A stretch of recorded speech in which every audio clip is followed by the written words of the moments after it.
Hi, so I'm going to read you a question someone sent me.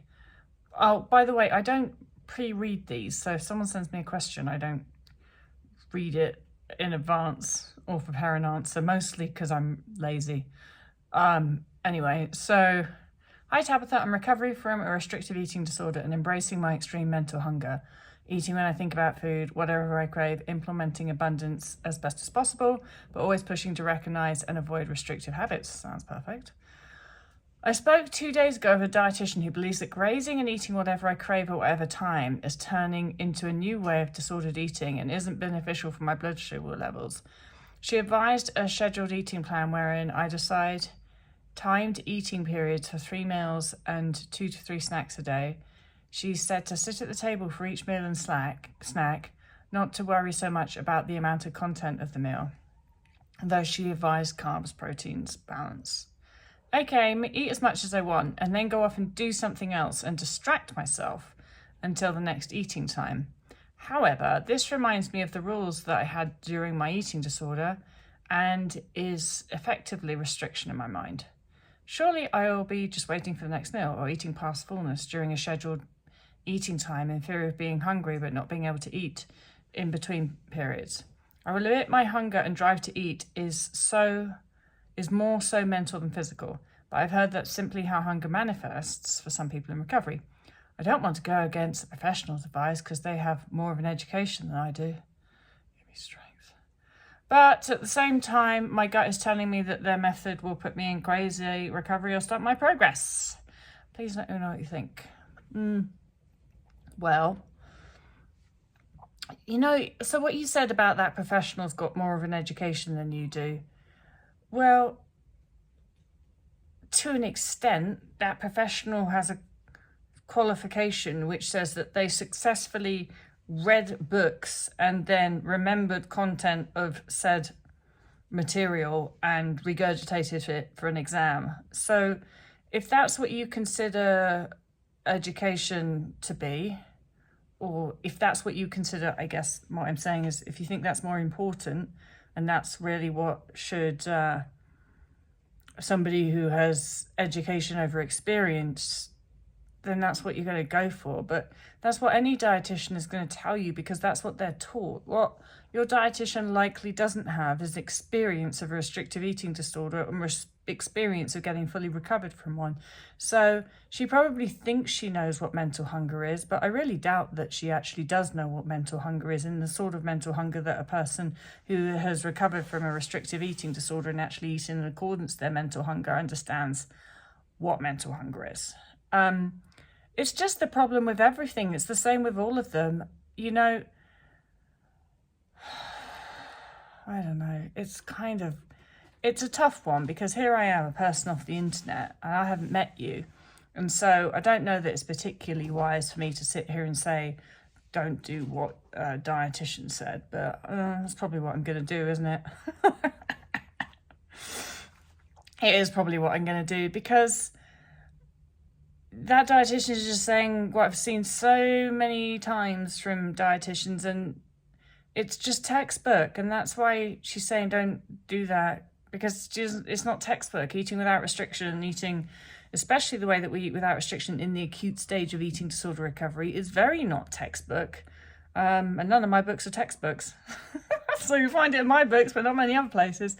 And so dietitians aren't taught it. And there's reasons for that, I don't know where to start with this really, but there are reasons that they're not taught that. But specific to eating disorder recovery and specific to the acute stage of eating disorder recovery, that's the bit at the beginning where we have to get our brains out of famine mode. We have to teach our brains that there's abundant food, and we also have to do a load of neural rewiring against our restrictive behaviors and thought patterns and belief systems. Then for that period, what we are really doing is we are saying to the brain, look how not afraid of weight gain I am with my eating. And we are also saying, look how much gorgeous food there is around. We don't need to believe that food is scarce anymore. And as soon as you restrict food, which is what that distraction is really, that's you're doing something to stop yourself eating. And that's what she's telling you to do, is restrict food. Then you just acted as if you're afraid of weight gain. And so how are you going to teach your brain that you're not afraid of weight gain if you're restricting food? And no dietitian that I've ever met really understands what I'm talking about when I'm talking about neural rewiring. Not many therapists, most therapists don't either, not in the context, not in the way that what I'm getting at with it. And the reason that I feel that I can say this to you is because you just wrote to me, my gut is telling me that their method will put me in quasi recovery or stunt my progress. So I know that you know that it's being restrictive, and I know that you know that it's not going to help you get fully recovered. And that is why I think that I feel confident saying, okay, so that dietitian might have a load of qualifications, which actually basically just means that they have enough money to put themselves through school and they can read books and regurgitate that. I know that I'm kind of down on qualifications, but that's what it's come down to these days. You got enough money to put yourself through school, you will end up with a degree. Whatever degree you want, you will end up with it if you can pay your way through. And it, you know, being good at it doesn't really come into it. You can get a degree and be absolutely shit at the thing that you've got a degree in. And most of the time, and I'm not talking about necessarily dietitians or anything, I'm just talking about in general education now. And what's really lacking is experience in a lot of this, because a lot of the time people spend so much time in school that they haven't got time to get out there and get experience by the time they've been in school for 10 or 12 years. And so I really do value experience, and you can get really fantastic dietitians and therapists but they're always the ones that have come out and then they've worked and worked and worked and worked and worked, and then 20 years later when they're really experienced, that's when they're actually really good at their job. But anyhow, trust your body, trust your gut instinct, trust what your body is telling you to do, which is eat, you idiot. Trust that over some person that you just met who you think that you should trust just because they've got letters after their name. I struggle with dietitians, and I struggle with it because I feel like I shouldn't say it, and I get told off for saying stuff, and I cared about that a lot more early on. I just don't see a place for them in eating disorder recovery, when somebody's trying to get themselves to full recovery, when that person wants to recover and is motivated to recover. I do not see a place for a dietitian. It is never a person with an eating disorder. The problem is not them not knowing how to eat. That is never the problem. We all know how to eat. The problem is not them liking food. That is never the problem. We all like food. Most of us are obsessed with it. The problem is not knowing how to structure a fucking meal. Most of us are so obsessed with structuring fucking meals. We do that in our sleep and in our wake and in our daydreams and in everything. We are thinking about structuring meals. So that is not the problem either. None of those things are the issue. The issue is fear of weight gain, and that is completely separate from feeling like you need someone to educate you on how to construct a balanced meal or a balanced diet. And additionally, the way that we get ourselves out of the acute stage of recovery is not by balance. It is what I'm telling you to do in that acute stage of recovery is intentionally really unbalanced in terms of a balanced diet, because the pendulum has to swing the other way in order for us to do that neural rewiring, and in order for us to teach the brain that all of those gorgeous fatty and sugary foods that we haven't allowed ourselves to have in abundance are actually in abundance. They can stop craving them as much. And so it's kind of intentional in that acute stage that you're going to be way out of balance. The last thing that you are trying to do in the acute stage of eating disorder recovery, according to me, is eat a balanced diet. And honestly, if you're eating a balanced diet, you're probably fucking it all up, because you're allowing your judgment and your fear of weight gain and all of those things to dictate to you what you should eat, and you definitely your orthorexia, rather than just allowing your body to take over, which is what we should be doing in that acute stage. And when we allow the body to take over, what that usually looks like is a huge amount of high fat, high sugar foods, because the body's like, thank fuck, I need some energy. And so it takes it. It eats and eats and eats, and that lasts like not a really long period of time in the scheme of everything. Most people are done within a couple of months. And then that all just dies down, because after a couple of weeks of eating everything that it really wants, the body's just like, oh, I'm kind of bored of this actually. I can have sugar whenever I want. Don't fancy it right now. That's what happens.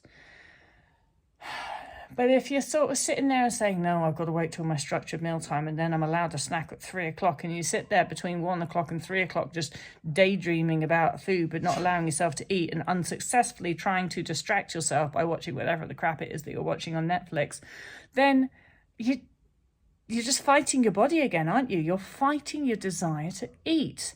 And how the fuck can someone recover from restrictive eating disorder whilst restricting? Doesn't make sense, does it? See, that's the thing. Balance becomes achieved after that acute stage. Like, as we move into energy deficit, then, like I just said before, the body's just like, you know what, I'm fine actually. I don't need fat and sugar and all the time and stuff like that, because I'm feeling all right now and I can have it whenever I want, so I can chill out about it.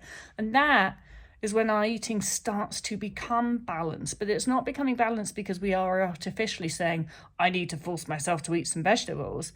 It's becoming balanced because the body is moving back into balance. And so therefore your desire moves from eating high fat, high sugar foods all the time to being like, actually, genuinely, because you desire to eat a more balanced diet, not in a restrictive way, not an orthorexic way. And a balanced diet does include all of the things. And so if you just let your body, if you work with your body and just follow it, just follow that built-in dietitian that mental hunger is, it's going to be mental, mad, manic, chaotic in the acute stage. But then it all dies down and it just sort of becomes balanced and normal, and honestly pretty boring, because that's just how normal people eat.